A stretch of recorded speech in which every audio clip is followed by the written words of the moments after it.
बिस्मिल्लाहिर्रहमानिर्रहीम, अस्सलाम वालेकुम। गुड मॉर्निंग एंड सुबह खैर। मैं हूँ मोहम्मद जुनेद हलीम। मैं हूँ ईशा अदनान और आज हम एक बहुत बड़ी ट्रांसमिशन करने जा रहे हैं। एक न्यूज़ के ऊपर आप देखेंगे और आज का मॉर्निंग शो भी पूरे का पूरा इसके ऊपर है, जो कि बहुत बड़ी कॉन्फ्रेंस होने जा रही है। बहुत बड़ा दिन है। SCO समिट जो होने जा रही है और जिसमें मेज़बानी करने जा रहा है पाकिस्तान, तो बहुत बड़ी अचीवमेंट है पाकिस्तान के लिए। और जिस मुल्क के बारे में कहा जाता था कि वो आलमी सतह पर तन्हा हो चुका है, आज दुनिया के बड़े मुल्कों के सरबराहान इस मुल्क में मौजूद हैं। शंघाई ताउन तंजीम का इजलास आज इस्लामाबाद में हो रहा है और इस मौके पर SCO के सरबराही इजलास की मेज़बानी पाकिस्तान की सिफारती सतह में बड़ी कामयाबी करार दी जा रही है। पाकिस्तान नाज़रीन 27 साल के बाद इतने बड़े इवेंट को होस्ट करने जा रहा है। तो SCO समिट से पाकिस्तान का बेहतरीन ना सिर्फ तशख़्ख़ुस उजागर होगा, बल्कि दुनिया के पाकिस्तान पर जो एतमाद है उसे बहाल करने में भी मदद मिल पाएगी। बिल्कुल जी, और साथ ही साथ बैरूनी सरमायाकारी के दरवाजे भी खुल जाएंगे और इस अहम समिट का इनेकाद पाकिस्तान के लिए हर लिहाज से अहम है। SCO इजलास से रुकन ममालिक के जो सरबराहान और नुमाइंदे खिताब करेंगे, उसमें इजलास के बाद SCO ममालिक की तरफ से मुफाहमती यादाश्तों पर भी दस्तखत होंगे। और ये इस समिट में रखा जो एजेंडा है वो है मईशत, तजारत, बाहमी रवाबत, इनका फ़रोग़ है और इसकी तवज्जो जो है इसी पर मरकूज़ रखी जाएगी। इसके साथ साथ जी हाँ, ये भी है कि SCO समिट इस लिहाज से भी अहम होगा कि आलमी सियासत में इलाकाई ग्रुप्स बन चुके हैं और उन ग्रुप्स में अब शंघाई ताउन तंजीम काफ़ी अहमियत इख्तियार कर चुकी है। जिस तरह हम पहले भी बात कर रहे थे शाल के लगभग 40% दुनिया की आबादी के हामिल ये ममालिक हैं और वस्ती एशियाई रियासतें इसमें शामिल हो चुकी हैं। फिर पाकिस्तान, भारत इसमें शामिल हुआ और इसकी अहमियत मज़ीद बढ़ गई है। तो मौजूदा आलमी, इलाकाई और मुल्की तनाज़ुर में देखा जाए तो बड़े आलमी लीडर्स का इकट्ठा होना, पाकिस्तान का इसकी मेज़बानी करना और शंघाई ताउन तंजीम जैसे बड़े ऑर्गेनाइजेशन का यहाँ इजलास होना कोई मामूली बात तो बिल्कुल नहीं। और जिस तरह जुनेद कह भी रहे हैं कि दुनिया की 40% आबादी जो है उसका 32% हिस्सा रखती है। GDP का 32% हिस्सा बनता है उसमें। और तंजीम के अहदाफ में तिजारत है, साइंस है, टेक्नोलॉजी है, तालीम है, तवानाई है या फिर सयाहत के शोबे हैं। इनमें ताउन, ख़िते में अमन व अमान, सलामती मुश्तरका तौर पर यकीनी बनाना है। और ना सिर्फ ये बल्कि हम जिस तरह से बात कर रहे थे कि पाकिस्तान के लिए इस तरह से भी खुशाइंद है क्योंकि बहुत सा एतमाद बहाल हुआ है दीगर ममालिक के ऊपर पाकिस्तान की जानिब से। जो एक जंग चल रही थी पाकिस्तान में, अंदरूनी और बैरूनी तहफ़्फ़ुज़ात का शिकार था पाकिस्तान और दहशत गर्दी का शिकार था पाकिस्तान। लेकिन अब जिस तरह से पाकिस्तान के ऊपर तहफ़्फ़ुज़ का इजहार किया जा रहा है और पाकिस्तान पर एतमाद का इजहार किया जा रहा है, यकीनी तौर पर एक बड़ी जीत है। इसके ऊपर एक रिपोर्ट तैयार की गई है आज को होने वाले इजलास के हवाले से। पहले वो रिपोर्ट देख लेते हैं, उसके बाद इस पर बात करते हैं।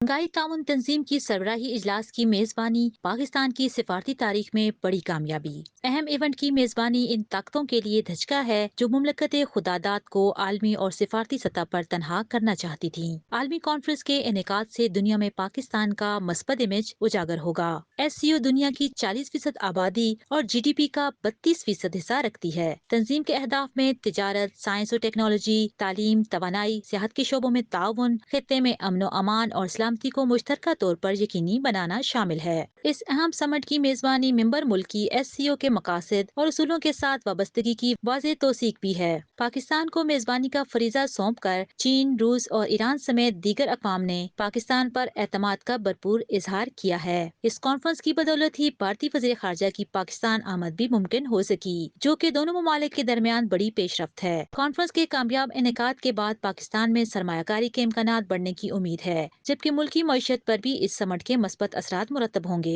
शंघाई ममालिक के रहनुमाओं का पाकिस्तान आना इस बात का मज़हर है कि पाकिस्तान एशिया के लिए अहम मुल्क है। नाज़रीन, पाकिस्तान के अंदर इस वक्त मेहमानों की जो एक बड़ी तादाद है मौजूद है, तकरीबन 6 से 7 सरबराहान मुमलिकत हैं। भारतीय वज़ीर ख़ारजा जयशंकर आज पहुँचेंगे और पाकिस्तान अपने मेहमानों को होस्ट करने के लिए, इस इवेंट को होस्ट करने के लिए मुकम्मल तौर पर तैयार है। न सिर्फ तिजारती मुआहिदे बल्कि ट्रेड में इजाफा, ताल्लुकात में बेहतरी, रीजन के अंदर जो इस ख़त्ते की अहमियत है वो पूरी दुनिया के सामने देखी जाएगी। एक और चीज़ ये भी है कि पूरी दुनिया में एक इस वक्त जो तनाव की सी सूरत हाल है, खासतौर पे इजराइल की जारियत की वजह से इस मामले में भी जो ईरान का इस तमाम इवेंट में मौक़िफ़ है वो बहुत अहमियत का हामिल होगा। देखना ये भी होगा कि इस तमाम तर कशीदा सूरत हाल के ऊपर SCO समिट जो वो कितनी अहमियत का हामिल है और क्या किरदार अदा कर सकता है। हमारे साथ इमरान वसीम मौजूद है, हमारे नुमाइंदे, उनसे जानते हैं। इमरान, आप बताइएगा इस वक्त क्या तैयारियां देख रहे हैं आप इस्लामाबाद के अंदर, और कल तक तो हमें ये दिखाया जा रहा था कि दुल्हन की तरह सजा दिया गया है, शाहराएं जो उनको भी बड़की कुमकुमों से भी सजाया गया है, फूलों से उनकी आराइश की गई है। आज आप क्या इंतजाम देख रहे हैं? जी बिल्कुल, ज़ाहिर सी बात है कि जो एससीओ कॉन्फ्रेंस के हवाले से इंतजाम जो किए गए हैं, जो यहाँ पर डेकोरेशन की गई है, जो शायर दस्तूर को सजाया गया है, जो इस्लामाबाद की मुख्तलिफ शाहराओं पर तज़ीन और आइश की गई है, वो ज़ाहिर सी बात है कि जब तक ये एससीओ कॉन्फ्रेंस जारी है वो तो उसी तरीके से उसको बरकरार रखा जाएगा, क्योंकि अभी तो सिर्फ चाइना के वज़ीर आज़म पाकिस्तान पहुँचे हैं और बाकी जो हमारे मेहमान हैं एससीओ कॉन्फ्रेंस के जो रुकन ममालिक हैं उनकी आमद जो है वो आज होनी है, जिसमें सेंट्रल एशिया के ममालिक के जो वज़ीर आज़म हैं वो पहुँचेंगे, ईरान के जो सदर हैं वो पहुँचेंगे, इंडिया के जो वज़ीर ख़ारजा हैं उनकी आमद भी आज के दिन होनी है। और जब तमाम मेहमान आज बैरून ममालिक से आके इकट्ठे हो जाएंगे इस्लामाबाद में, तो आज रात को वज़ीर आज़म की जानिब से उन मेहमानों के एजाज़ में इशाया किया जाएगा। और जहाँ तक इजलास की बात है तो इजलास कल शुरू होगा। कल मॉर्निंग में कन्वेंशन सेंटर में ये इजलास होगा, जहाँ पर वज़ीर आज़म शहबाज शरीफ जो है मेहमानों को रिसीव करेंगे। बिल्कुल। और इमरान, आप जिस तरह मीडिया सेल के बाहर मौजूद हैं, मीडिया सेल बनाया गया है, तमाम ममालिक से मीडिया के नुमाइंदे भी मौजूद हैं, ख़ासकर हमने देखा कि भारत से भी एक वफ़द मौजूद है, तो किस तरह के इंतज़ामात हैं, कहाँ कहाँ पे इंटरेक्शन का मौका दिया जाएगा इन तमाम मीडिया नुमाइंदगान को सरबराहान मुमलिकत के साथ? देखें, ये दो वेन्यू जो है वो सिलेक्ट किए गए हैं। जहाँ पर एससीओ कॉन्फ्रेंस होनी है वो कन्वेंशन सेंटर है, और जहाँ पर ये मीडिया फैसिलिटेशन सेंटर बनाया गया है ये उससे 2-3 किलोमीटर जो है वो डिस्टेंस के ऊपर है, जहाँ पर मीडिया फैसिलिटेशन सेंटर बनाया गया है, जहाँ पर साफ़ियों की तमाम जो उन्हें दरकार सहूलियात होती हैं वो फराहम की गई हैं। यहाँ पर मीडिया हॉल बनाया गया है, प्रेस हॉल बनाया गया है, पॉडकास्ट रूम बनाया गया है, मीडिया वॉल बनाई गई है, और जो एससीओ तंजीम के जो रुकन ममालिक हैं उनकी जो तारीखी इमारत हैं या जो उनके मुल्क की नामवर इमारतें हैं उनकी तस्वीर यहाँ पर आवेज़ा की गई हैं। और पाकिस्तान की जो सकाफ़त है, पाकिस्तान की सकाफ़त के हवाले से जो पेंटिंग है वो भी यहाँ पर जो है वो रखी गई हैं। लेकिन यहाँ पर ज़ाहिर सी मीडिया फैसिलिटेशन सेंटर में बैठेंगे। मुल्क के सरबराह के साथ उनका अपना मीडिया सेल मौजूद है यहाँ पर?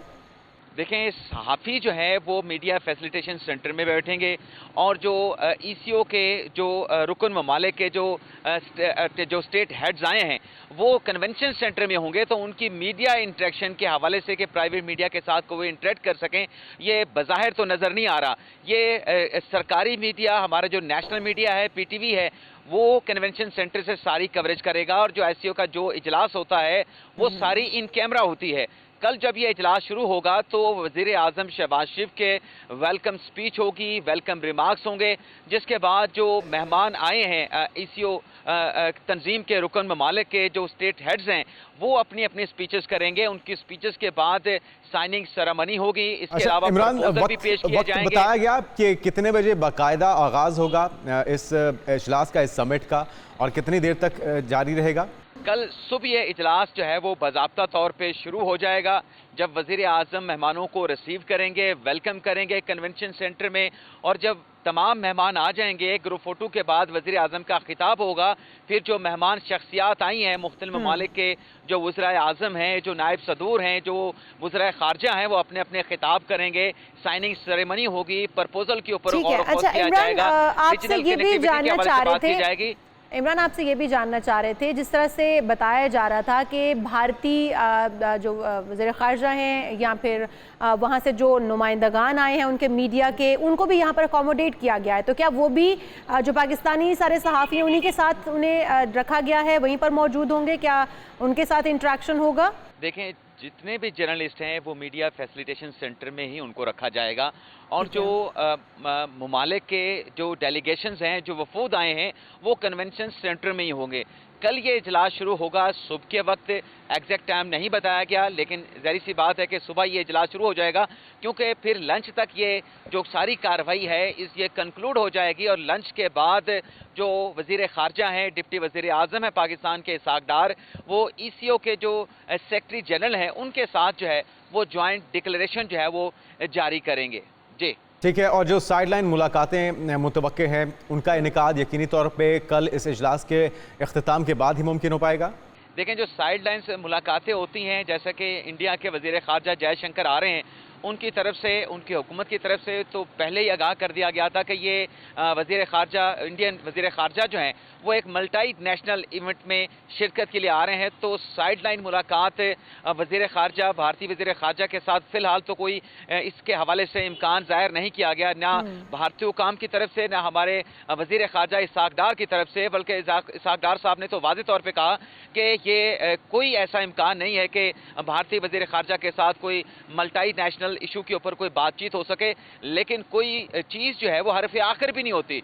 अगर जहाँ के सलाम दुआ हो जाती है, मुलाकात हो जाती है, तो उसमें इशू डिस्कस भी हो सकते हैं। लेकिन फ़िलहाल जो हमें अभी तक बताया गया है, चाहे वो फॉरेन ऑफिस हो, चाहे वो हमारे वज़ीर ख़ारजा हो, इंडियन फॉरेन मिनिस्टर के साथ तो अभी तक साइड लाइन पे कोई मुलाकात जो है उसका इम्कान ज़ाहिर नहीं किया जा रहा है। एक चीज़, इमरान के 26 से 27 साल के बाद पाकिस्तान इतने बड़े इवेंट को होस्ट करने जा रहा है, तो उस लेवल की तैयारियां, उस लेवल के इंतज़ामात आप यकीनी तौर पे देख रहे होंगे शहर इक़्तिदार में, और ख़ास तौर पे जो मीडिया सेल बनाया गया है, किस तरह की सहूलियात आपको दी गई हैं, मीडिया को दी गई हैं?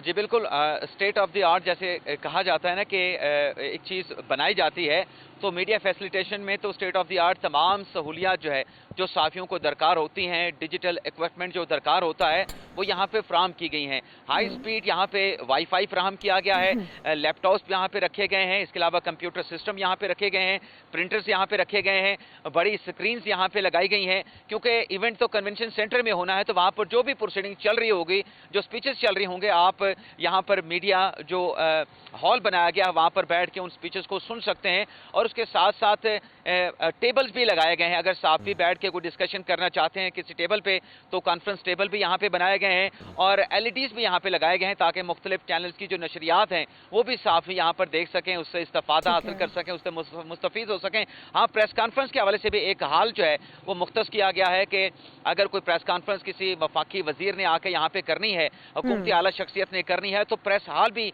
यहाँ पे बनाया गया है। सोशल मीडिया के लिए पॉडकास्ट रूम यहाँ पे बनाया गया है। मीडिया कन्वेंशन के गिरदोनवा में किस तरह का माहौल आप देख रहे हैं? सिक्योरिटी कितनी हाई अलर्ट रखी गई है, और इसके गिरदोनवा में और कौन कौन सी इमारतें मौजूद हैं, उनके हवाले से भी हमें थोड़ा सा आगाह कीजिएगा।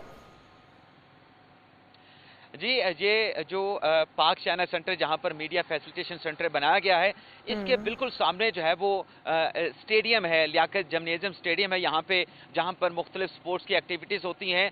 सिक्योरिटी की अगर हम बात करें तो ज़ाहिर सी बात है कि यहाँ पर भी सिक्योरिटी रखी गई है, लेकिन मजमूई तौर पर आज पूरे कैपिटल में, शहर इक़्तिदार में जो है वो सिक्योरिटी हाई अलर्ट है। यहाँ पर फ़ौज के जो जवान हैं, फ़ौज के जो दस्ते हैं वो तैनात किए गए हैं, पुलिस की नफरी यहाँ पर मुख्तलिफ शहर की जगहों पर, नाकों पर जो है वो अपॉइंट किए गए हैं, और काफ़ी सारी ऐसी शाराएँ हैं जहाँ पर ब्लॉक्स रख के जो है उनको ब्लॉक कर दिया गया है, और ट्रैफिक का निज़ाम भी चल रहा है, और सिक्योरिटी की भी यहाँ पे हमें नफरी जो है रोड्स के ऊपर वो गश्त करते हुए दस्ते जो है वो दिखाई दे रहे हैं।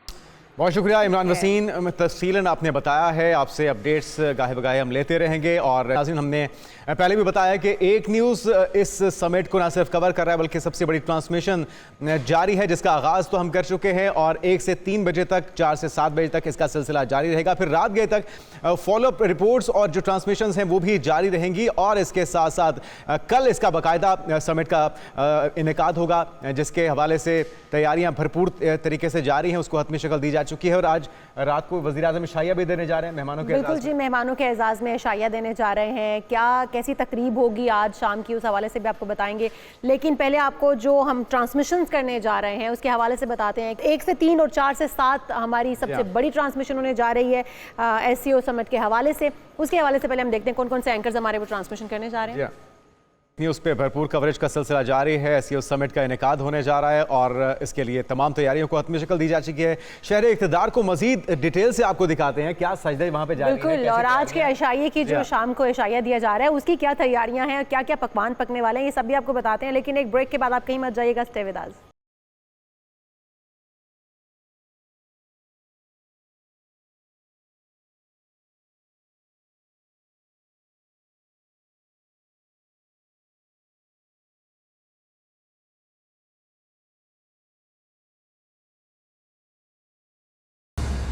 Welcome back. बात हो रही है इस बड़े इवेंट की जिसको पाकिस्तान होस्ट कर रहा है, शंघाई ताउन तंजीम का इजलास, जिसके रुकन ममालिक के सरबराहान और नुमाइंदगान की आमद का सिलसिला जारी है या फिर वो पहले से पाकिस्तान पहुंच चुके हैं। और ख़ास तौर पे ऐसे मौके पर पाकिस्तान अपने करीबी दोस्त चाइना को कैसे भूल सकता है। चाइनीज़ जो प्राइम मिनिस्टर हैं वो पहुँच चुके हैं एक रोज़ पहले और उन्होंने पूरी दुनिया को बता दिया है कि वो सिर्फ इस समिट के लिए नहीं आए बल्कि अपना जो रिश्ता है पाकिस्तान के साथ उसको मज़ीद वुसअत देने के लिए भी वक्त से पहले यहाँ पर पहुँच चुके हैं। तो क्या इंतज़ामात हैं, कैसी तैयारियाँ हैं, कितना सजाया जा चुका है शहर इक़्तिदार को, जानते हैं। नुमाइंदे ख़ुसूसी सिद्दीक साजिद हमारे साथ मौजूद हैं। सिद्दीक, कैसा मंजर देख रहे हैं शहर इक़्तिदार का, कितना खूबसूरती से सजाया गया है, क्या क्या इंतज़ामात, क्या क्या तैयारियाँ हैं?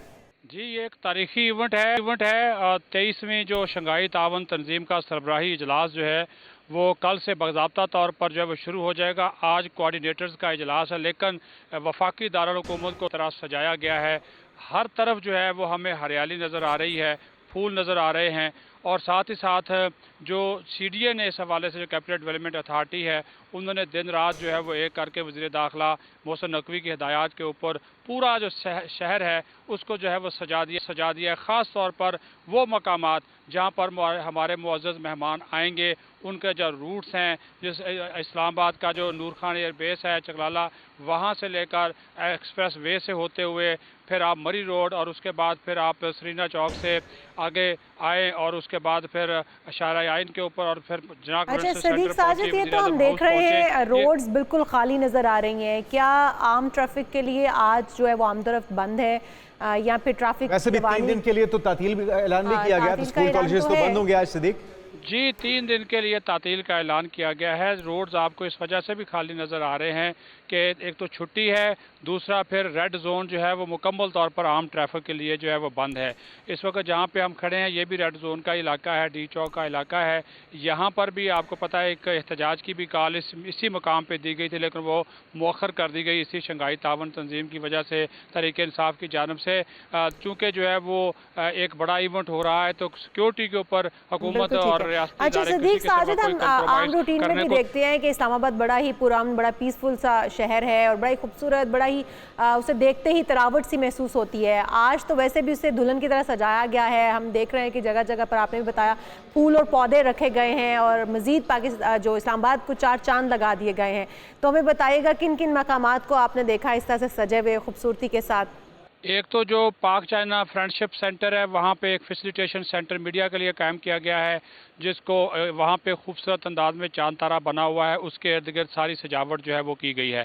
फिर जो जनाब कन्वेंशन सेंटर है जहाँ पे मरकज़ी ये कॉन्फ्रेंस होनी है, समर सरबराह कॉन्फ्रेंस, उसका बाहर का अगर आप मनाजर देखें, उसके रोड्स देखें, उसके तरफ जाने वाले रास्ते देखें, वो सारे फूलों से सजाए गए हैं। जो पौधे थे उनकी भी अच्छी खासी तरीके से काट छाट जो है वो की गई है।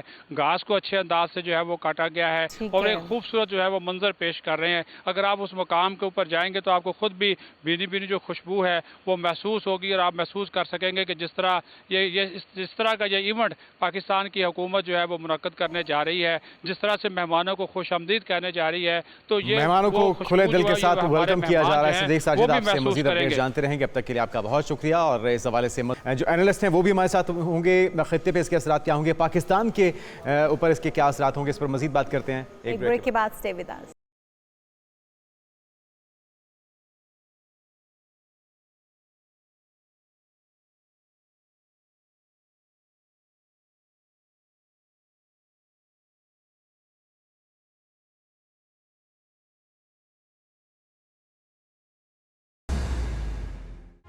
पाकिस्तान मॉर्निंग में एक बार फिर से आपको खुशामदीद कहेंगे। और जिस तरह से हम बात कर रहे हैं, आज एक अहम इवेंट होने वाले इवेंट की SCO समिट की, जिसमें पाक चाइना दोस्ती जो है वो एक बार फिर से हमें खुल के सामने नज़र आई है। जिस तरह से चाइना के वफूद का इस्तकबाल किया गया और वज़ीर-ए-आज़म ली चियांग का भी इस्तकबाल किया गया, और न सिर्फ इस्तकबाल किया गया बल्कि अहम यादाश्तों पर दस्तखत भी हुए, जिसमें गवादर एयरपोर्ट का भी इफ्तिताह जो है वो वर्चुअली कर दिया गया है और उसकी यादाश्त पर भी दस्तखत कर दिए गए हैं।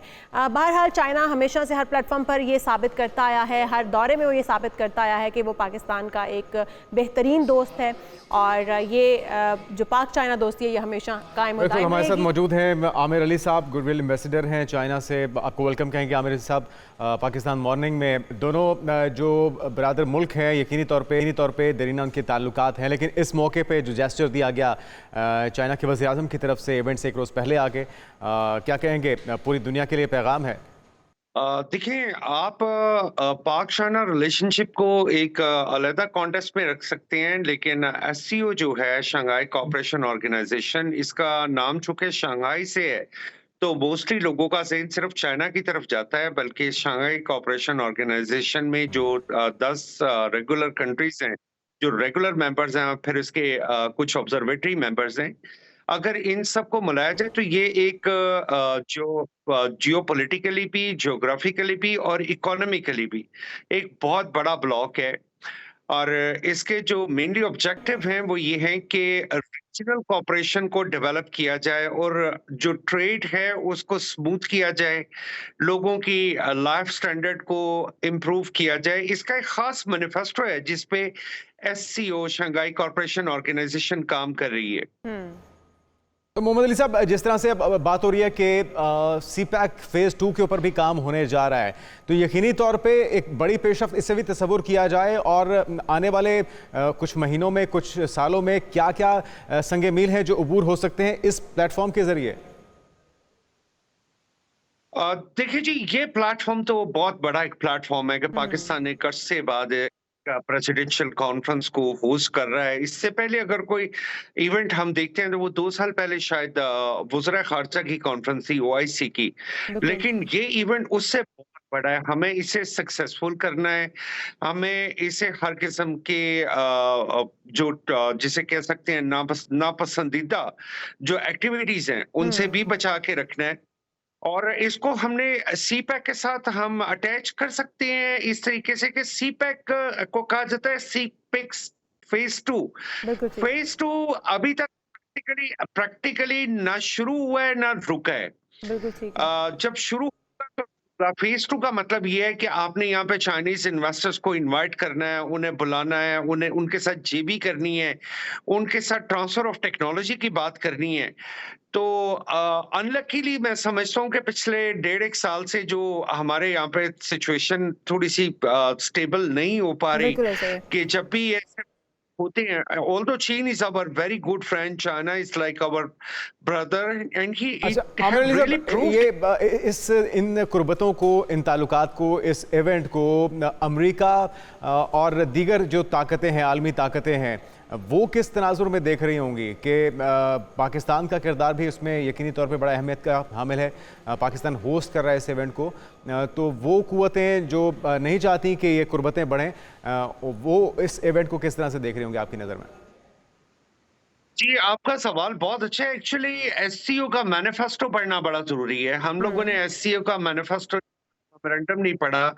एससीओ के मैनिफेस्टो में यह है कि to develop the local resources. Local resources का मतलब यह है कि आप रीजनल रिसोर्सेज पे डिपेंड करें और डी डॉलराइजेशन की तरफ जाएं। ये जो मैं वर्ड अभी यूज कर रहा हूँ, डी डॉलराइजेशन, ये वो वर्ड है कि जो एससीओ की ट्रांसमिशन के दौरान आपको कम ही लोग बताएंगे कि डी डॉलराइजेशन कैसे है और इसका मतलब क्या है और व्हाट इज करेंसी स्वैपिंग।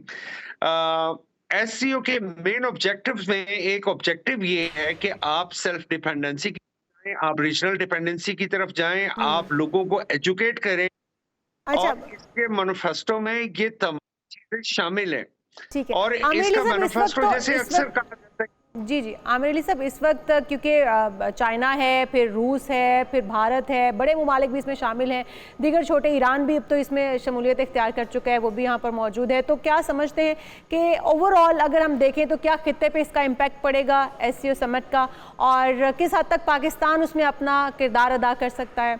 जो इस वक्त जंगबंदी है उसको रोकने के लिए अगर हम देखें, जंगबंदी के लिए, या फिर जो इस वक्त हमें पाकिस्तान को भी बैरूनी और अंदरूनी जिस तरह से तहफ़्फ़ुज़ात का शिकार है पाकिस्तान, और एक जंग जो है वो चल रही है, उसको भी ख़त्म करने के लिए क्या समझते हैं कि कितना बड़ा अहम किरदार होगा इसका? जी देखिए, चाइना के बिल्कुल बॉर्डर डिस्प्यूट्स हैं वो इंडिया के साथ हैं और अच्छे खासे हैं, हमसे बहुत ज्यादा हैं। और इसी के साथ नेपाल ने भी कुछ अपने बॉर्डर डिस्प्यूट रेज किए हैं इंडिया के साथ। ये रीजनल कोऑपरेशन में एक वक्त था कि रशिया और चाइना भी सॉफ्ट बॉर्डर शेयर नहीं कर रहे थे, लेकिन आप देखें कि के दरमियान एक कोऑपरेशन और डेवलपमेंट जो है वो शुरू हो चुकी है। ये रीजनल कोऑपरेशन का मतलब ये होता है कि आप अपने प्रॉब्लम्स को सॉल्व करें और अपने जो रीजनल प्रॉब्लम्स हैं उनको सॉल्व करें और उनको कामयाबी की तरफ चले और इकोनॉमिक कोऑपरेशन को और रीजनल कोऑपरेशन को साथ लें, इंटरनेशनल डिस्प्यूट्स को साइड पे निकाल दें। बिल्कुल ठीक है। जिस तरह से सऊदी वफूद के साथ अहम याददाश्तें साइन हुई हैं, आप समझते हैं कि दीगर ममालिक के साथ भी इसी तरह के रवाबत जो हैं वो कायम हो पाएंगे और हम मज़ीद कारोबार जो वो पाकिस्तान में इन्वेस्टर्स को मददू कर पाएंगे इस SCO समिट के बाद? जी, चाइना के बाद सबसे इम्पोर्टेंट कंट्री जो है वो रशिया है। रशिया के prime minister with 75 people delegation, जिसमें पॉलिटिकल लोग हैं। पॉलिटिकल लोग के साथ में जो ज्यादा लोग हैं वो जो हैं वो ट्रेड बॉडीज हैं उनकी। तो this is a golden for us to develop our trade relation, trade links। Conference hold करने जब आप करते हैं ना तो उसके कई मकासद होते हैं। आप लोगों को सॉफ्ट इमेज पास करते हैं, आप पूरी दुनिया को बताते हैं कि पाकिस्तान के अंदर एक बड़ी पोटेंशियल है, उस पोटेंशियल को हम कैसे यूज कर सकते हैं, रीजनल कोऑपरेशन के लिए कैसे यूज कर सकते हैं, हम ह्यूमन रिसोर्सेज को कैसे डेवलप कर सकते हैं। ये बहुत सारी चीजें जो सामने आएंगी और ये नो डाउट अगर ये कामयाबी है तो इस कामयाबी के कुछ कंट्रीज हैं जो पाकिस्तान के साथ है। आप 2014 के बाद देखें कि रशिया का पाकिस्तान के साथ जो पॉलिटिकल एटीट्यूड है, जियोपॉलिटिकल एटीट्यूड बदल चुका है। आज रशिया और एक सॉफ्टवेयर एरिया में ट्रेवल कर रहे हैं, उनके सॉफ्टवेयर इमेज बन गई और ये वक्त के साथ साथ सॉफ्ट आप ये हमारी उनके साथ जो पेट्रोल की जो डिपेंडेंसी है, हम पूरी दुनिया में हम डिपेंड, अगर रशिया हमें सस्ता पेट्रोल दे रहा है तो आमिर अली साहब, हमने इससे पहले भी देखा पाक चीन जो है वो रवाबत बेहतर करने के लिए पाक चीन कॉरिडोर को शुरू किया गया, जिसके अब फेज़ 2 की बात की जा रही है, लेकिन जो अवाम तक उसके हमने देखा फ़वाइद वो नहीं पहुंच पाए। जॉब्स के क्रिएट होने के बहुत बड़े चांसेस थे हमारे पास के उससे कॉरिडोर से कोई जॉब्स मिलेंगी, लोगों को नए मौके जो है वो फराहम किए जाएंगे। उस तरह से हमने देखा कि अमली इक़दाम नहीं हुए हैं। हमने तो रिपोर्ट किया, अब क्या समझते हैं कि जो अब तमाम मुआहदे हो रहे हैं या जिस तरह से हम बता रहे हैं इन्वेस्टर पाकिस्तान में आ रहे हैं, उससे पाकिस्तान की आवाम को भी कोई फायदा होता हुआ नजर आ रहा है? जी मैडम, मैं ये सवाल मुझसे सबसे ज्यादा पूछा जाने वाला सवाल है और इस सवाल का जवाब बड़ा सिंपल है। हमने अभी तक किया क्या है? फेज 2 की बात तो करते हैं। फेज 2 है क्या? फेज 2 है इंडस्ट्रियलाइजेशन, जेवी, joint venture, transfer of technology. आपने अभी तक कितने इंडस्ट्रियल पार्क, मैं गवर्नमेंट ऑफ पाकिस्तान से पूछता हूँ, कितने इंडस्ट्रियल पार्क हैं जो आपने डेवलप किए हैं? कितने स्पेशल इकोनॉमिक जोन्स हैं जो आपने डेवलप किए हैं? अभी तक ऑन रिकॉर्ड आपके पास सिर्फ एक स्पेशल इकोनॉमिक जोन है फेडमिक का, उसके अलावा आपके पास स्पेशल इकोनॉमिक जोन्स है ही नहीं है, एक भी नहीं है। 13 स्पेशल इकोनॉमिक जोन आइडेंटिफाइड हुए थे, टोटल 52 बनने हैं। मैडम, तमाम इन स्पेशल इकोनॉमिक जोन्स पे काम ही शुरू नहीं हो सका। उसके अलावा अगर फेडमिक में पार्शियली काम शुरू हुआ है तो आज तक उसको स्पेशल इकोनॉमिक जोन स्टेटस लेने के लिए जो फॉरेन और पाकिस्तानी कंपनियां कई साल धक्के खाती रही, उसी की वजह से तो SIFC बना। वरना SIFC के बनने की जरूरत क्या थी कि स्पेशल इन्वेस्टमेंट फैसिलिटेशन सेंटर, उसकी जरूरत ही सिर्फ इसलिए बनी कि भाई आपके जो इदारे थे। आमिर अली साहब, बहुत शुक्रिया इस हवाले से जिस तरह से आप हमें बता रहे हैं कि ये बहुत इंपॉर्टेंट है इस चीज़ को कि जिस तरह से पैकेज इसका फेज़ 2 शुरू हो रहा है पाक चाइना कॉरिडोर का, तो पाक चाइना कॉरिडोर का पहला फेज़ जो है वो मुकम्मल हुआ, उसके किस तरह से फ़वाइद जो वो पाकिस्तान तक पहुँचने चाहिए थे, आवाम तक पहुँचने चाहिए थे और वो उस तरह से पहुँच नहीं पाए हैं। हम आपको दिखाते हैं कि हमारे न्यूज़ रूम में इस वक्त क्या चल रहा है, किस तरह से इसका आगाज हो चुका है, तैयारियां भरपूर तरीके से जारी हैं और जिस तरह से अपने नुमाइंदगान से भी पूछा है कि कल तो है मेन इवेंट और आज उसके लिए तमाम तर तैयारियों को हतमी शक्ल दी जा चुकी है। जिस तरह से हम पहले बता चुके हैं कि एक न्यूज़ सबसे बड़ी ट्रांसमिशन आपके लिए उसका आगाज़ कर चुका है। ये सिलसिला रात गए तक जारी रहेगा। क्या क्या इंतजामात हैं, कहाँ कहाँ से खबरें आ रही हैं, कितनी तेज़ी है, और वैसे भी एक्साइटमेंट का लेवल ये है नाज़रीन कि 26 से 27 साल के बाद पाकिस्तान को इतना बड़ा इवेंट होस्ट करने का मौका मिला है, तो यकीनी तौर पर एक्साइटमेंट तो है। से हाँ जाने कि क्या वो कर रहे हैं और किस तरह की तैयारियां चल रही हैं। अस्सलाम वालेकुम हाफिज साहब कैसे साहब, जो कि हमारे सीनियर एग्जीक्यूटिव प्रोड्यूसर हैं, और इन्हीं की बदौलत हम लोग जो बोल पाते हैं, जो हमें इंफॉर्मेशन दी जाती है और जो नॉलेज हमारा बढ़ाते हैं, वो ये हैं। कैसे हैं आप? आज ही ठीक ठाक, अल्लाह का करम। देखिए जी, आज बहुत बड़ा दिन है और पाकिस्तान के लिए बहुत अच्छा दिन है, चूँकि एससीओ कॉन्फ्रेंस पाकिस्तान में हो रही है। काफी पास डेलीगेशन आ चुके हैं। हम जो वेट कर रहे हैं सबसे ज्यादा वो है जी जयशंकर साहब का, जो इंडियन डेलीगेशन आना है, शाम तक आ जाएगा। तो अभी कुछ ही देर में एक बहुत अच्छी एक्टिविटी, बड़ा अच्छा इवेंट स्टार्ट हो रहा है, जो कि कन्वेंशन सेंटर में होगा। और आज है कोऑर्डिनेटर्स की सतह पे, आज की कॉन्फ्रेंस में ये लोग शरीक होंगे। काफ़ी सारे डेलीगेशंस और भी हैं जो कि यहाँ बैठेंगे, और प्राइम मिनिस्टर आज इनको एक स्टेट बैंक्वेट देंगे, जो कि एक अच्छा लेविश डिनर होता है। पाकिस्तान तो एक अच्छे होस्ट के तौर पे हाफिज साहब तमाम तर कोशिशें और तैयारियां कर रहा है, लेकिन जयशंकर साहब का जो ट्रैक रिकॉर्ड है वो कोई इतना अच्छा नहीं है। वो मुतनाज़े बयान देने में एक महारत रखते हैं, तो खदशा है कोई इस तरह की कोई बात कर दें जिससे जो एक तासुर है हमारे अच्छे मेज़बान होने का, उसको भी वो मुतासर कर सके। खदशा तो है। देखिए जी, अभी हमें बहुत इसको पॉजिटिव लेना चाहिए। हमारे गेस्ट आ रहे हैं, हम ये समझते हैं और हम ये एक्सपेक्ट भी करते हैं कि वो पाकिस्तान के बारे में जो हमारी उनके लिए हॉस्पिटैलिटी है उसको बिल्कुल वैसे जाके बयान करें। तो हम ये एक्सपेक्ट करते हैं। और मैं फिर दोबारा उसी बात पे आता हूँ कि आज जो खाने शाने बन रहे हैं बड़े, अच्छा आपको खाने से दिलचस्पी है कि आज जो समिट के पहले अंदर से मेरे ख्याल में बट भी हैं, तो नहीं। अच्छा, इनकी जिंदगी का इनकी जिंदगी का एक जो सबसे अहम अवामिल है वो सिर्फ खाना ही है। ये उठते हैं, खाना खाने का सोचते हैं, सोते हैं, खाना खाने का ही सोच के सोते हैं। तो इनकी जिंदगी में से अगर खाना निकाल दिया जाए तो सब कुछ खत्म हो जाता है। जितना काम का बोझ हाफिज साहब पे होता है, इतनी भारी बिल्कुल बहुत ज़्यादा है। और आप नाज़रीन देख सकते हैं कि हमारा जो न्यूज़ रूम है वो इस वक्त पूरे जिसको कहते हैं ना कि डेडिकेशन के साथ, ना सिर्फ हमारा न्यूज़ रूम बल्कि दूसरी साइड पे अगर आप देख सकें तो हमारा मीडिया सेल है, जो डिजिटल मीडिया के सारे नुमाइंदगान हैं, जो अरकान हैं, वो भी पूरी तनदही के साथ लगे हुए हैं। और हमारी जो मेगा ट्रांसमिशन है उसका आगाज़ हो चुका है। इस सिलसिला जानने का, ट्रांसमिशन के लिए ही आज की तमाम तर तैयारियां जो हैं वो हो रही हैं। क्या क्या मजीद तैयारियां हैं और इस ट्रांसमिशन के हवाले से हम आपको मजीद भी बताएंगे। आज के जो मुनक्किद किया गया इजलास है, जो कल इख्तिताम पज़ीर हो जाएगा, उसके हवाले से मजीद डिटेल्स बताएंगे। ब्रेक के बाद फिर सिलसिले को आगे बढ़ाते हैं। Stay with us.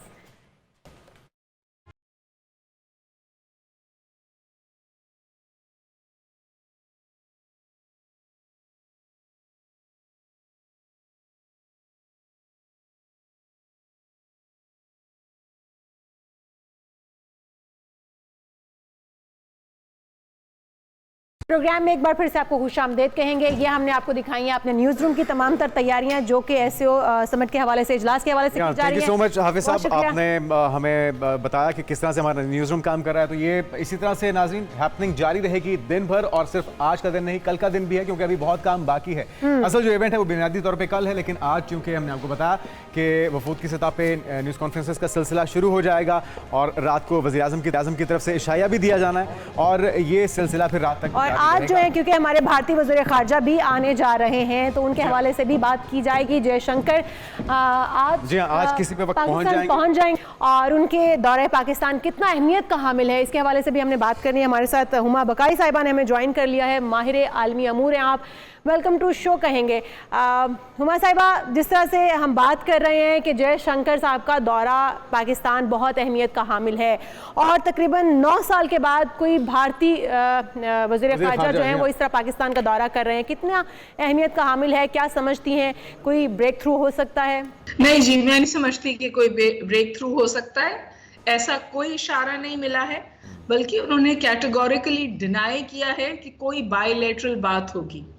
और वो इसको हमको इस तनाजुर में देखना चाहिए कि वो बिल्कुल उसी तरह तशरीफ ला रहे हैं पाकिस्तान एससीओ का समिट अटेंड करने, जिसे पाकिस्तान होस्ट कर रहा है और इस वक्त उसका चेयरपर्सन है। अच्छा, कोई बायलैटरल मुज़ाकरात तो हुमा बकाई साहबा, जिस तरह आप भी कह रही हैं कि उसकी उसको वाज़े तौर पे कहा गया कि इम्कानात नहीं है। हुमा साहिबा, अगर हम इसको दूसरे तनाजुर में देखें, क्योंकि हुमा साहिबा भारतीय वज़ीर ख़ारजा का यहाँ पर होना, गो के वो शंघाई ताउन तंजीम इजलास में शिरकत के लिए ही पाकिस्तान आ रहे हैं, लेकिन साइड लाइन मुलाकातें कहीं ना कहीं होती हैं और पाकिस्तान हमेशा से कोशिश रही है पाकिस्तान की अपना पॉजिटिव इमेज जो है वो सामने लाए और पॉजिटिव किरदार अदा करे, और मेज़बान भी है पाकिस्तान की जानिब से तो कोशिश की जाएगी।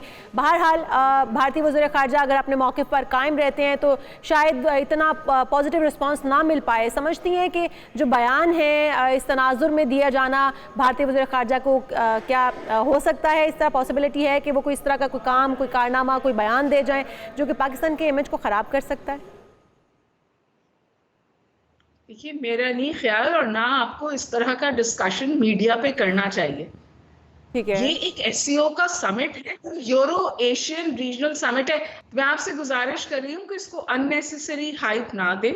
अच्छी बात है कि वो तशरीफ ला रहे हैं, और वो तशरीफ इसलिए ला रहे हैं क्योंकि ये एससीओ का समिट है। जो इसके ऑप्टिक्स हैं वो बहुत अच्छे हैं, और जो इसका मैसेज जाएगा वो पाकिस्तान के लिए बहुत अच्छा है, क्योंकि भारत हमेशा उंगलियां उठाता रहा है पाकिस्तान पर टेररिज्म के हवाले से। हर कॉन्वर्सेशन को वो टेररिज्म से लिंक करता है। इस पर्टिकुलर ऑर्गेनाइजेशन में पाकिस्तान उन ममालिक के ग्रुपिंग का हिस्सा है जो काउंटर टेररिज्म पे काम कर रहे हैं। तो इन सम वेज ये इस बात का इतराफ है कि इंडिया पाकिस्तान की ये पोजीशन रिकग्नाइज करता है। आपको पता है कि गोवा में बहुत मुश्किल सूरत हाल हुई थी, और तकरीबन एक जिसे कहते हैं ना कि हेट स्पेट हुआ था बिटवीन बिलावल भुट्टो साहब एंड जयशंकर। पाकिस्तान में नहीं, मेरा ख्याल हमारी तरफ से इस किस्म की कोई चीज़ की जाएगी, ना की जानी चाहिए।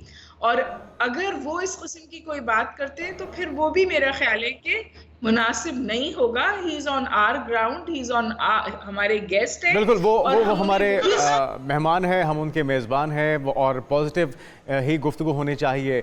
लेकिन अगर पाकिस्तान की सिफारती हवाले से काविश को देखा जाए, वो मुल्क जो कि 1-1.5 साल पहले दिवालिया होने के दहाने पर था, कितनी बड़ी कामयाबी इसे समझा जाना चाहिए सिफारती सतह पे भी, और माशी लिहाज से भी इसके इम्प्लीकेशंस क्या होंगे इस इवेंट को होस्ट करने के?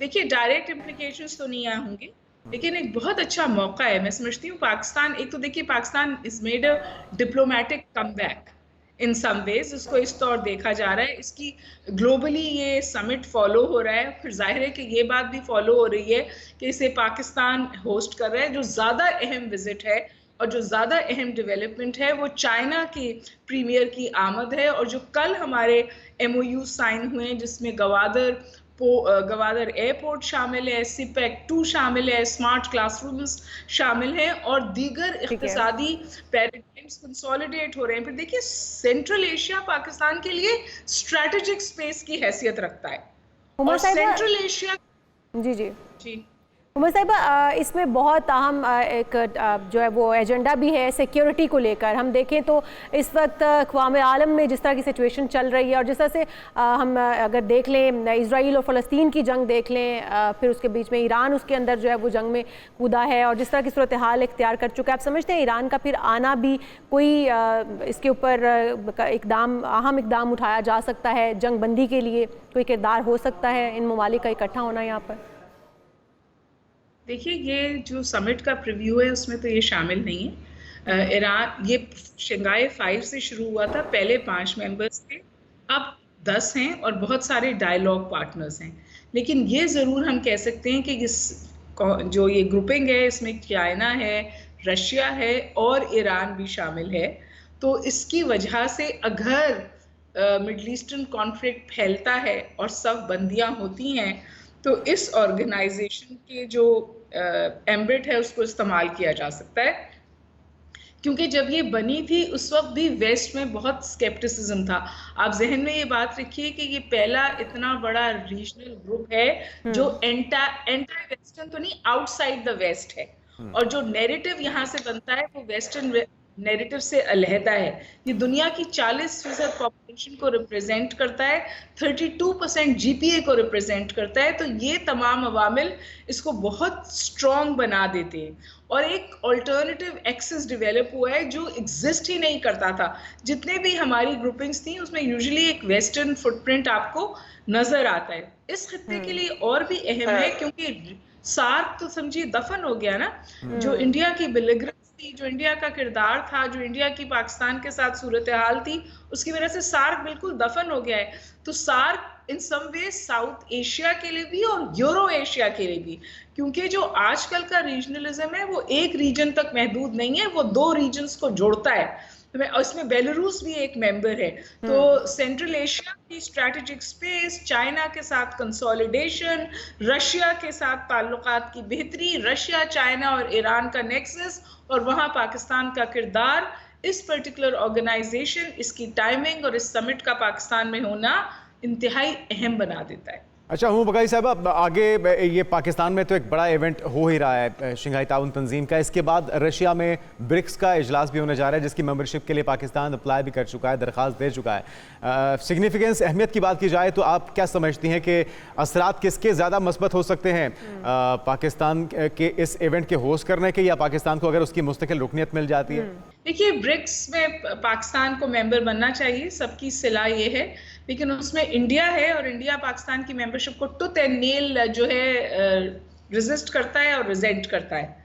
तो अगर वहाँ इंडिया अपना किरदार अदा करेगा जिस तौर माजी में हमने हमेशा देखा है वो करता रहा है, तो पाकिस्तान की मेंबरशिप को वो हत्तुल इम्कान कोशिश करेगा कि ब्रिक्स की मेंबरशिप पाकिस्तान को ना मिले। लेकिन जैसे मैंने आपसे कहा कि ये पर्टिकुलर ऑर्गेनाइजेशन जो है इन सम वेज काउंटर करती है इस इंडियन फुटप्रिंट को। इंडिया यहाँ ना पाकिस्तान को निकाल सकता है, ना पाकिस्तान को रख सकता है, ना पाकिस्तान को तंग कर सकता है। जब उसने गोवा में होस्ट किया था उसके ऊपर मैंडेटरी था कि पाकिस्तान को इनवाइट करे, हमारे ऊपर मैंडेटरी इंडिया को अप्लाई करे, and this is led by China और फिर रशिया भी इसका हिस्सा है। तो इसका जो एशियन कॉम्प्लेक्शन है वो इसके साउथ एशियन कॉम्प्लेक्शन से बड़ा है।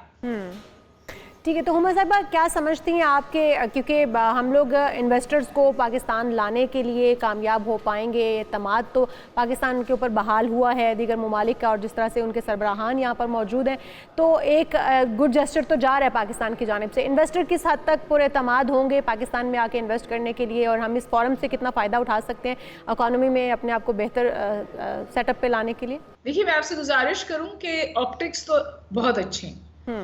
Islamabad by the way is one of the most beautiful Capitals in the world, उसमें गर्दाना जाता है। तो जाहिर है ये तमाम लोग आए हैं, हमारी होस्टिंग बहुत अच्छी है, हमारी हॉस्पिटैलिटी बहुत अच्छी है। जो चाइना के साथ हम वो एक दिन पहले तशरीफ लाए और जो MOUs गए हुए वो भी एक बहुत फील गुड फैक्टर क्रिएट करते हैं, ना सिर्फ पाकिस्तान के लिए बल्कि और छोटे ममालिक के लिए भी जो पाकिस्तान के साथ इंटरफेस चाहें। और फिर आप देखिए कि एक ब्लॉक इमर्ज हो रहा है जहां आप एक नेक्सस देख रहे हैं ईरान का, रशिया का और चाइना का। चाइना का इन्वेस्टमेंट इस वक्त ईरान में पाकिस्तान से ज़्यादा है। रशिया और ईरान का बहुत उम्दा नेक्सस है और ये 3 कंट्रीज़ अफगानिस्तान के साथ इंटरैक्ट कर रही हैं। तो जहां सिक्योरिटी भी इसका एक हिस्सा है, इस कॉन्फ्रेंस का एक पिलर है, इस समिट में भी उसकी बात आएगी। पाकिस्तान के जो मसाइल हैं अफगानिस्तान के साथ, वहाँ ये तीनों ममालिक मिलकर एक किरदार अदा कर सकते हैं ताकि जो स्पॉन्सरिंग ऑफ टेररिज्म है फ्रॉम अफगानिस्तान इनटू पाकिस्तान, वो उसके हवाले से बहुत अहम बात की जाए। अगर अफगानिस्तान के साथ पाकिस्तान के ताल्लुकात बेहतर हो जाते हैं या ये टेररिज्म का पैराडाइम ख़त्म हो जाता है इंशाल्लाह, तो समझिए कि बलूचिस्तान का पोटेंशियल वो भी सामने आता है। जो कनेक्टिविटी, जो बेसिक पिलर है पूरी ऑर्गेनाइजेशन का, इस समिट का, तो कनेक्टिविटी इंप्रूव होती है, क्योंकि आप कनेक्टिविटी की बात नहीं कर सकते अगर कॉन्स्टेंटली टेररिस्ट अटैक्स हो रहे हैं। इसी तरह आपने देखा कि जो चाइनीज पे अटैक्स हो रहे थे वो भी शाखसाना था उन लोगों का जो इस कनेक्टिविटी के खिलाफ हैं। भारत में एक डेस्क है जो सिपेक के खिलाफ काम करता है। तो आपको लगता है कि हुमा बकाई साहब, क्योंकि माजी में ताने बाने तो बहरहाल रहे हैं, इंडिया के भी पाकिस्तान में अमन को ख़राब करने के लिए अफ़गानिस्तान के साथ। अब जबकि अफ़गानिस्तान इर्द गिर्द के ममालिक में दहशतगर्दी का बायस बन रहा है, अफ़गानिस्तान के ज़रिए वहाँ दहशतगर्दी जा रही है, तो पाकिस्तान का मौक़िफ़ क्या होना चाहिए? किस तरह से रोका जाए इस सिलसिले को? जी बिल्कुल बिल्कुल वाज़ेह है। अफगानिस्तान के साथ तो आज नहीं, हमने हमेशा से स्ट्रैटेजिक रिस्ट्रेंट का मुजाहरा किया है। अगर वहाँ से कोई मसला भी हुआ है तो हमने बहुत बहुत तातुल के साथ उसका जवाब दिया है, और हमेशा ऐसा जवाब दिया है जिससे अफगानिस्तान का बहुत नुकसान ना हो, क्योंकि अफगानिस्तान लैंडलॉक्ड स्टेट है और पाकिस्तान से उसका बॉर्डर मिलता है। तो पाकिस्तान हमेशा कोशिश करता है कि अगर मैसेज देने के लिए कोई सख्त फैसला भी करे तो उस फैसले को फिर रिवर्ट करे। तो पाकिस्तान तो अफगानिस्तान से बेहतर ताल्लुकात चाहता है, लेकिन जब तवातुर के साथ इतने मसाइल वहाँ से हुए हैं तो फिर आप आर्मी पब्लिक स्कूल से याद करें, हमें बहुत मसाइल का सामना रहा है अफगानिस्तान से, बिल्कुल टेररिज्म के हवाले से। और हमेशा हमारा वेस्टर्न बॉर्डर इंडिया ने इस्तेमाल किया है अफगानिस्तान के थ्रू हमारे खिलाफ। तो अगर ये बड़ी ताकतें जो हैं, जो जिनका इस वक्त अफगानिस्तान पे असर रसूख है, चाइना, बिलखुसूस Russia, in some ways also Iran, if they come together, तो फिर जो इंडिया जिस तौर अफगानिस्तान को हमारे खिलाफ इस्तेमाल करता है उस पर बहुत अच्छा असर आ सकता है। और मेरे ख्याल है ये वाली डिप्लोमेसी या ये लाइन कल्टिवेट होनी चाहिए, और आई एम श्योर होगी।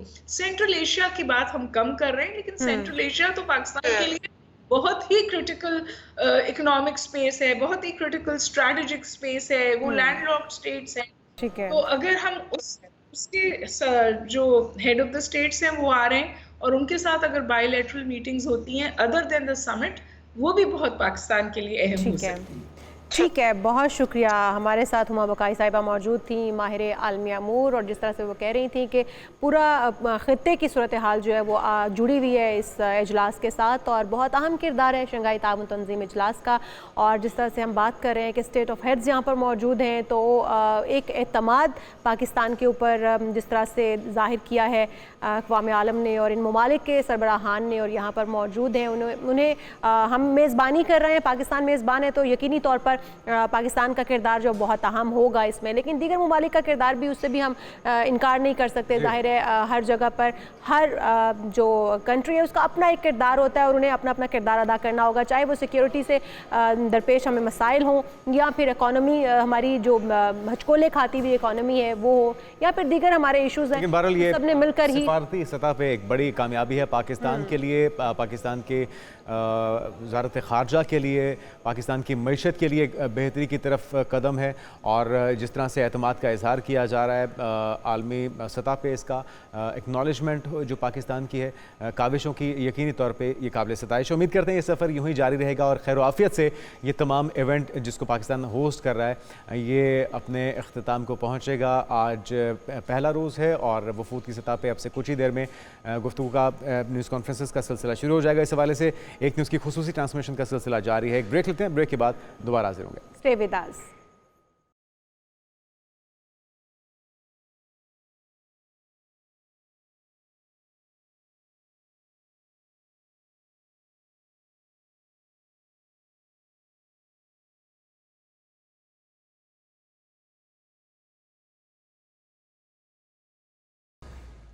नाज़रीन वेलकम बैक, और आपके सामने हम मौजूद हैं। एक न्यूज़ पे सबसे बड़ी ट्रांसमिशन का सिलसिला जारी है। शंघाई ताउन तंजीम का इजलास जिसका इनेकाद कल होना है, आज से बाकायदा जो तकारीब है उनका इनेकाद हो चुका है। हमारे नुमाइंदे खुसूसी सिद्दीक साजिद हमें ज्वाइन कर रहे हैं पाक चाइना मीडिया सेल से, जहाँ पे इस वक्त क्या क्या तैयारियाँ जारी हैं, क्योंकि कुछ ही देर में वहाँ पर ज़ोहरानी का एहतमाम किया जाएगा। बड़ा ही तरह तरह की डिशेज़ होगी क्योंकि बहुत सारे ममालिक की डेलीगेशंस हैं। जुनैद को इस वक्त डिशेज़ में बहुत इंटरेस्ट है, तो जान लेते हैं। और डिशेज़ भी, और साथ में जो हमारा खूबसूरत कैपिटल है, शहर इक़्तिदार है, उसकी खूबसूरती को चार चांद भी तो लग चुके हैं। और मौसम कैसा है ये भी जान लेते हैं सदीक भाई से। बिल्कुल सदीक, ये बताइएगा मौसम कैसा है इस वक्त शहर इक़्तिदार का, और हम जिस तरह बता भी रहे हैं नाज़रीन को कि इस वक्त बहुत ही खूबसूरती से इस्लामाबाद को सजा दिया गया है, खूबसूरती के हवाले से भी बताइएगा। और ज़ोहरानी में खाने में क्या क्या होगा, कहाँ पर मौजूद है, डिशेज़ भी बता दीजिएगा जुनैद को कि आज क्या क्या बन रहा है। बिल्कुल बताइए जी। खाने का नाम मत ले क्योंकि इधर खुशबू आना शुरू हो गई है। पहले हाई टी है और मुंह में पानी भी आना शुरू हो गया है। यहाँ पे जो छोटे मिनी कबाब बन रहे हैं चिकन के, चिकन वाह, वाह। साशलिक मिनी है, कबाब। और उसके बाद जनाब आप और यहाँ पे जो है वो पैटीज़ हैं वो तो पेश की जाएंगी। 11 बजे का टाइम दिया गया है। हाई टी का अच्छी सी चाय होगी, कहवा होगा, कॉफ़ी भी रखी जाएगी और साथ साथ कोल्ड ड्रिंक्स वगैरह वो भी होंगी। और उसके बाद फिर खाने की तैयारी है, चूँकि जो रुकन ममालिक है उसमें इंडिया भी शामिल है, चीन भी है, उज़्बेकिस्तान भी है, तो हर मुल्क की एक आधी जो डिश है वो इसमें लाजमी तौर पर जो रखी जा रही है। ख़ास तौर पर जो आपको पता है सब्ज़ी और दाल जो है वो भारतीय ज़्यादा पसंद करते हैं, वो भी इसमें दोपहर के खाने में दी जाएगी। लेकिन अभी फौरी तौर पे जो थोड़ी देर बाद यहाँ पे हाई टी दी जा रही है, उसमें मिनी कबाब है चिकन के, उसमें चिकन साशलिक है, अरे वाह, पैटीज हमारे तो अभी से मुंह में पानी आ गया। तरह तरह के खाने यानी कि आज पेश किए जाने हैं। तो मौसम, आप मेरे पीछे ये जो मेरे पीछे मेरे मौसम भी बताइएगा सिद्दीक भाई। पीछे आप जो देख रहे हैं कुर्सियां लोग, मौसम थोड़ा सा अभी गर्म है। सुबह जो था वो मौसम बेहतर था, लेकिन अभी थोड़ी सी जो है वो गर्म धूप निकली हुई है। लेकिन यहाँ पे जो गर्म जोशी है, मेहमानों की आमद जारी है। मीडिया के लिए फैसिलिटेशन सेंटर ये मेरे पीछे आप देख रहे हैं, पाक चाइना फ्रेंडशिप सेंटर में बनाया गया, बड़ा जबरदस्त यहाँ पे इशाइये के इंतजाम कहाँ पर रखे गए हैं, ये भी सदीक बताइएगा कि जो ज़ोहराना दिया जाएगा, इशाइया है, खाना कहाँ पर होगा और वहाँ पर क्या इंतजामात हैं, वो भी थोड़ा सा आगाह कीजिएगा। हाँ, ये मैं थोड़ा सा इसमें आपको जो क्लियर कर दूं, ये जो जहाँ पे मैं जिस मकाम पे खड़ा हूँ, पाक China friendship media facilitation centre है, ये सिर्फ मीडिया के नुमाइंदों के लिए है। जो आप स्टेट अगर बैंक्वेट की बात कर रही हैं, स्टेट ज़ोराने की या स्टेट वो जहाँ पे मेहमान ठहरे हुए हैं 5 स्टार होटल में, उनके लिए ज़ोराना वहाँ पे उनका तो खाना जहाँ पर आप मौजूद हैं यहीं पर खाना तैयार हो रहा है, खाना है और वहाँ पे होगा कन्वेंशन सेंटर में जो जी जी जी, बिल्कुल यहाँ पे मीडिया के नुमाइंदों के लिए जो है, यहाँ पर मीडिया के नुमाइंदों के लिए और ख़ास तौर पर जो बाहर से ममालिक से मीडिया के नुमाइंदे आए हैं उनके लिए यहाँ पे जो है वो खाने की तैयारी। अच्छा, कुल कितने नुमाइंदगान हैं सिद्दीक भाई जो मुख्तलिफ ममालिक से आए हैं, उनकी तादाद कितनी है? इंतजामात आप भी बताइएगा, क्योंकि इमरान से भी हम पूछ रहे थे कि स्टेट ऑफ द आर्ट इंतजामात किए गए हैं मीडिया नुमाइंदगान को फैसिलिटेट करने के लिए भी।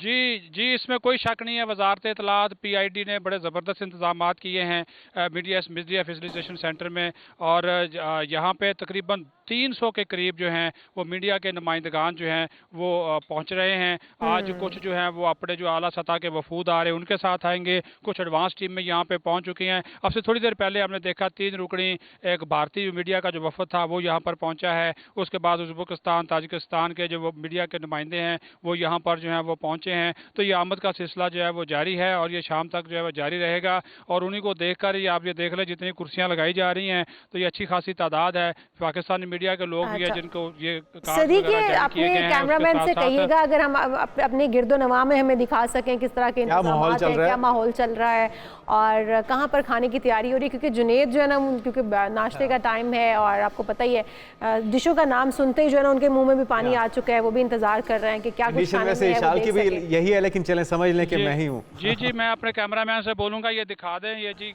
ये जो डिशेस रखी जा रही हैं ये जो उसके ऊपर जो वेटर्स हैं अभी इंतजामात चल रहे हैं, सकते हैं वो रख रहे हैं और इंतजामात चल रहे हैं जो, और बिल्कुल आपको वो ये कैमरामैन दिखा रहा है ये तैयारी का सिलसिला जारी। जिस तरह मैंने पहले बताया कि पहले हाई टी होगी और उसके बाद फिर खाने की तैयारी होगी। और सिद्दीक, क्या रिहाइश भी तमाम मीडिया नुमाइंदगान की पाक चाइना सेंटर में ही रखी गई है या वो मुख्तलिफ मकामात से यहाँ पहुँचते हैं कवरेज के लिए?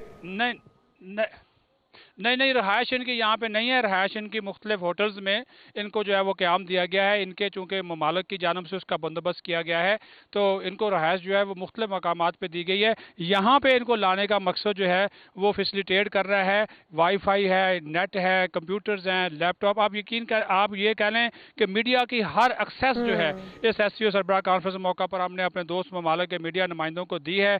ज़बरदस्त किस्म का मीडिया सेंटर है जहाँ पे प्रेस ब्रीफिंग होगी, एक सैलमा टाइप जो है वो हाल है जहाँ पे आप तकरीर देख सकेंगे। सदीक साजिद इस हवाले से आप हमें बता रहे हैं बेहतरीन इंतजामात हैं और स्टेट ऑफ द आर्ट कहा जा रहा है इंतजामात किए गए हैं। तमाम मीडिया को वहीं पर फैसिलिटेट किया गया है, उनके लिए खाने का इंतज़ाम और तमाम चीज़ें उनके लिए वहाँ पर की गई और कहा जा रहा है कि बगैर किसी बंदिश के इंटरनेट भी फ्राहम किया गया है ताकि वो कम्युनिकेट कर सकें, ताकि वो वहाँ से ट्रांसमिशन जो है वो अच्छे से उसको तमाम तरसूलियात मीडिया नुमाइंदगान तक पहुँचाई गई हैं। उनकी आमद का सिलसिला भी जारी है। हम भी आप तक अपडेट्स पहुँचाते रहेंगे। 1 से 3 और 4 से 7 बजे तक जो स्पेशल ट्रांसमिशन एक न्यूज़ की उसका सिलसिला जारी रहेगा। एक प्रोमो देखिए, उसके बाद फिर दोबारा हाजिर होते हैं। यहाँ पर शामिल करेंगे एक ब्रेक से जब वापस आएंगे तो दीगर मेहमानों को भी अपने प्रोग्राम में शामिल करेंगे। स्टे विद अस।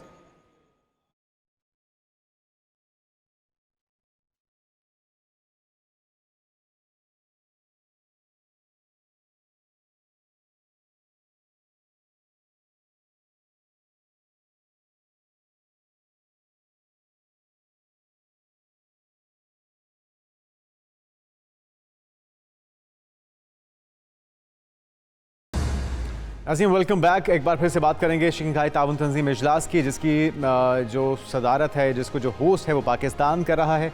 वज़ीर आज़म शहबाज शरीफ की तरफ से आज रात को इशाया भी दिया जाएगा। हमारे साथ जो मेहमान गुफ्तगू के लिए डॉक्टर कमर चीमा साहब, माहिर कौमी सलामती उमूर के, और डॉक्टर जमील अहमद खान साहब, साबिक सफ़ीर, आप दोनों को वेलकम कहेंगे पाकिस्तान मॉर्निंग में। डॉक्टर जमील अहमद खान साहब, आपके ख्याल में चीन और रूस जैसी सुपर पावर्स भी इस कॉन्फ्रेंस का हिस्सा हैं? इंडिया भी आ रहा है, उनके वज़ीर ख़ारजा पे भी नज़रें हैं। फिर जो ख़ित्ते में मजमूई तौर पे एक टेंशन सी चल रही है गज़ा और इसराइल के दरमियान में, तो आपको क्या लगता है पाकिस्तान इस इवेंट को होस्ट करके क्या क्या कामयाबियां समेट सकता है, किन किन टारगेट्स को अचीव कर सकता है?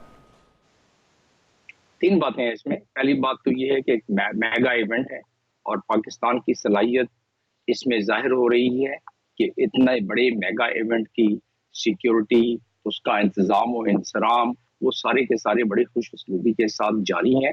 तो दुनिया की पहले कुछ प्रोपेगेंडा होता था हमारे खिलाफ, खासतौर पे हमारे पड़ोसी मुल्क की तरफ से, और ये होता था कि पाकिस्तान में बहुत ज्यादा सिक्योरिटी के मसाइल हैं, बहुत ज्यादा दहशतगर्दी है, और पाकिस्तान में जो है इस किस्म की और सिक्योरिटी एडवाइजरीज इस किस्म की इशू हो जाती थी मुख्तलिफ ममालिक की तरफ से कि ऐसे मेगा इवेंट्स में लोगों का आना जरा हिचकिचाहट होती थी। लेकिन अब आप देखें कि 100% पार्टिसिपेशन है तमाम मेंबर ममालिक की, और 7 सरबराहान आ रहे हैं इसमें। तो उस लिहाज से अगर देखा जाए, बल्कि 8 हो गए हैं अब, तो उस लिहाज से अगर देखा जाए तो ये बड़ी कामयाबी है। और इस कामयाबी को इसका जो जी डॉक्टर जमील अहमद साहब, अगर हम देखें तो ये कामयाबी तो है, लेकिन पाकिस्तान का किरदार अहम भी है। पाकिस्तान बहुत सारे अवामिल को उजागर कर सकता है, उन पे जो है वो दुनिया की इस वक्त अक़वाम आलम की तवज्जो दिला सकता है, जिस तरह से जिसमें एक गज़ा में जंग बंदी भी है। आप समझते हैं कि इससे कोई फ़ायदा हासिल हो पाएगा? जिस तरह से हम देख रहे हैं कि इस वक्त इसराइल जो है वो खुले सांड की तरह जो कर रहा है गज़ा के अंदर, और फिर ईरान भी उसका इस वक्त शिकार हो चुका है, तो कुछ हो पाएगा? इसके दो पहलू हो गए ना। पहला पहलू तो ये है कि पाकिस्तान में इस वक्त 300 के करीब दुनिया के मीडिया के अफराद मौजूद हैं, और जो कि तमाम कवरेज कर रहे हैं हर किस्म की। पाकिस्तान में जो हो रहा है, जहां जहां हो रहा है, जैसा जैसा हो रहा है, उसकी कवरेज हो रही है। तो उस लिहाज से एक तो उसकी ये रुख है। दूसरा रुख ये है कि गजा के हवाले से जो आपने बात की है, जाहिर है जो जियोपॉलिटिकल लैंडस्केप जिससे कि पूरी दुनिया इफेक्ट होगी, खास तौर पर ये खित्ता इफेक्ट होगा, और हम पड़ोसी मुल्क होने की ईरान की हैसियत से हमें तो जाहिर है इस पे ज्यादा हमारे ऊपर मुज़िर असरात पड़ सकते हैं। तो हमें बायलैटरल लेवल पर तो हमने इस पे हर ऐवान में इसकी आवाज उठाई है, चाहे वो यूनाइटेड नेशन जनरल असेंबली हो या उसके अलावा जितने हमने सिक्योरिटी काउंसिल में पाकिस्तान हमेशा से इन हालात को कूल डाउन करने में इसका हामी है। मल्टीलैटरल लेवल पर आप देखेंगे ये जो एलामिया इशू होगा उसमें मेरे अपने ख्याल में इसका तस्करा आएगा, और तकरीबन तमाम ममालिक इससे इत्तेफाक करेंगे। शायद इंडिया चाहेगा कि कुछ इसके नोक पलक को दुरुस्त करवाने की कोशिश करेगा, लेकिन गजा के हवाले से जितने बाकी दूसरे ममालिक हैं उनका मौक़िफ़ में कि जो इस वक्त वहाँ जुल्म तादी जबर सितम चल रहा है, और जिस तरह ICC इंटरनेशनल क्रिमिनल कोर्ट ने उसके बारे में सारे एविडेंस, ये सारी चीजें इसकी निशानदेही होनी चाहिए। डॉक्टर कमर चीमा साहब, आपके ख्याल में क्योंकि बराह रास्त तो एजेंडाज में शामिल नहीं है जंग के ऊपर बात करना या ये जो गजा और इसराइल का मामला है इस पर गुफ्तगू करना, लेकिन आपको लगता है कि साइडलाइंस में जो मुलाकातें होंगी उसके असरात हो सकते हैं और इसमें किरदार अदा हो सकता है इन तमाम ममालिक का इस जंगबंदी के खात्मे के लिए? पाकिस्तान ने, आपको पता है, recently prime minister UN general assembly गए थे, तो खुल खिला के जो है वो गजा और फ़लस्तीन के हवाले से बात की थी और दुनिया के अमन के हवाले से बात की थी। और पाकिस्तान कहता है कि जो गज़ा की सिचुएशन है या जो लेबनान में हो रहा है, हम उसको बिल्कुल कश्मीर के लेंस से ही ट्रीट करते हैं। सो हमारे लिए बड़ा इंपॉर्टेंट है। अभी रिसेंटली फ़लस्तीन से कुछ बच्चे भी आए थे जो जहाँ पे MBBS की हवाले से अपनी तलीम मुकम्मल करेंगे। पाकिस्तान वो डेफिनेटली रेस कर रहा है और कर भी रहा है। लेकिन मेरा ख्याल है जो इंपॉर्टेंट चीज़ इस सारी SCO के हवाले से पहली बात तो ये है कि हमारा ग्लोबल प्रोफाइल बेहतर हो रहा है जी। हम दुनिया में लाइमलाइट पे आ रहे हैं। जैसे अम्बेसडर साहब अभी बता रहे थे कि एक वक्त था कि दुनिया हमारे बारे में ट्रैवल एडवाइजरीज जारी करती थी जी, वहां ना जाए। आज दुनिया को पाकिस्तान आना पड़ रहा है। आज डॉक्टर जयशंकर को पाकिस्तान आना पड़ रहा है, जबकि उनकी 6 सालों की जो स्ट्रगल ये रही है कि पाकिस्तान को डिप्लोमेटिक आइसोलेट करना है। सो जयशंकर जो पाकिस्तान को डिप्लोमेटिक आइसोलेट करना चाहते थे, वो खुद पाकिस्तान पहुंच गए आज। ये है पाकिस्तान की, मैं समझता हूँ, सफारती सतह पे कामयाबी है। और भारत जाहिर बात है पाकिस्तान को बड़े करीब कुर्बत से देख रहा है और उनको ये था कि पाकिस्तान लेकिन जयशंकर का बयान आने से पहले ही बड़ा वाज़े बयान भी था कि कोई साइडलाइन मुलाकातें नहीं होंगी, कोई सफारती ताल्लुकात बेहतर करने नहीं जा रहे, पाकिस्तान में सिर्फ शंघाई ताउन तंजीम इजलास में शिरकत के लिए जा रहे हैं। तो क्या समझते हैं उनका फिर भी आना, क्योंकि ये तो उनकी मजबूरी बन गई ना, उन्होंने शंघाई ताउन तंजीम में शिरकत करने के लिए, इस इजलास में शिरकत के लिए आना ही आना था, अपने आप को साइड पर नहीं रख सके। क्या समझते हैं ताल्लुकात में भी कोई बेहतरी के इम्कानात हैं? साइडलाइन मुलाकातें तो होती भी नज़र नहीं आ रही। देखिए जी, ताल्लुकात में उस तरह तो कोई बेहतरी नजर नहीं है, लेकिन ऑप्टिक्स क्रिएट होती हैं। जैसे ऑप्टिक्स ये क्रिएट हो रही है कि वो 10 साल के बाद एक इंडिया का मिनिस्टर फॉर एक्सटर्नल अफेयर आ रहा है। पहले सुषमा स्वराज आई, अभी वो आ रहे हैं। ये ऑप्टिक्स क्रिएट हो रही है। दूसरी इंपॉर्टेंट चीज ये है कि बायलैटरली जरूरी नहीं है मुलाकात हो। ये जो आ रहे हैं और वो ये कहते थे कि हम पाकिस्तान को डिप्लोमेटिकली आइसोलेट करेंगे, आज उनको दुनिया के साथ मिलके पाकिस्तान आना पड़ा। देखिए, पाकिस्तान 2017 इसका परमानेंट मेंबर बना, तो तब से अब पाकिस्तान दुनिया में जहां जा रहा था। मेरा ख्याल है कि ये जो जमाना है ये मल्टीलैटरल डिप्लोमेसी का है। मजीद ग्रुप्स में पाकिस्तान को पार्टिसिपेट करना चाहिए। ऑलरेडी ब्रिक्स की मेंबरशिप के लिए हमने अप्लाई किया हुआ है। कुछ देर हम ऑब्जर्वर रहेंगे, बाद में हम बन जाएंगे। सो मेरा ख्याल है कि अच्छी शक्ल बन रही है। मलेशिया के प्राइम मिनिस्टर मस्बत पेशरफ्त है। बिल्कुल ठीक है। डॉक्टर जमील साहब, आपके ख्याल में ये सिर्फ पाकिस्तान की सिफारती कामयाबी है या भारत की सिफारती नाकामी भी इसे तस्लीम किया जाए? नहीं, क्योंकि ये प्लेटफॉर्म ऐसा है कि भारत इसमें अगर कोशिश करता तब भी वो किसी सूरत में इसको सेबोटाज नहीं कर सकता था, क्योंकि इसमें बाकी ममालिक बड़े कमी किस्म के ममालिक हैं। इसलिए भारत की नाकामी इसको अगर वो नाकामी उसकी कोशिश करना ही मैं समझता हूँ कि गलत होता। शायद उसने पाकिस्तान के हवाले से जरूर कोशिश की है पहले इस पे, जिस तरह के उमर जिमा साहब भी बता रहे थे, लेकिन उसमें तो उसको नाकामी हो रही। ये बात दुरुस्त है इस हद तक। लेकिन जहां तक रहा सवाल SCO का, SCO को सैबोटाज करना न सिर्फ इंडिया के इंटरेस्ट में भी नहीं है वो, और साथ साथ इंडिया अच्छा, आपको लगता है कि हम दुआ करते हैं कि पुरअमन इनेकाद हो इस तमाम इवेंट का, खैर आफियत से हमारे मेहमान यहाँ पे रहें और अपने अपने वतनों को वापस जाएं। कितना मुआवन होगा ब्रिक्स में शमूलियत के लिए ये इवेंट? नहीं, पाकिस्तान का एक इमेज जब बढ़ेगा और जिस तरह इसके हिसाब से बढ़ रहा है और पाकिस्तान का प्रोफाइल जिस तरह के अभी बयान हुआ वो बढ़ेगा, तो किसी प्लेटफॉर्म की मेंबरशिप हासिल करने के लिए जो चंद लवाजमात हैं उसमें आप अपने मुल्क में कितनी मजबूत हैं, आपका दुनिया में क्या इमेज है, और फिर उसके साथ आप उनके चार्टर से कितनी ज्यादा एग्रीमेंट करते हैं, कितने ज्यादा एग्री करते हैं, इत्तेफाक करते हैं। तो हम ब्रिक्स के चार्टर से तो इत्तेफाक करते हैं क्योंकि हमारे बहुत सारे दोस्त ममालिक ब्रिक्स के मेंबर हैं, और ब्रिक्स आगे जाके ब्रिक्स के मफादात और SCO के मफादात में बहुत ज्यादा मुबासलत आ जाएगी, और आगे जाके कहीं इनकी कोई आपस में खुद ब खुद एक लिंक भी हो जाएगा।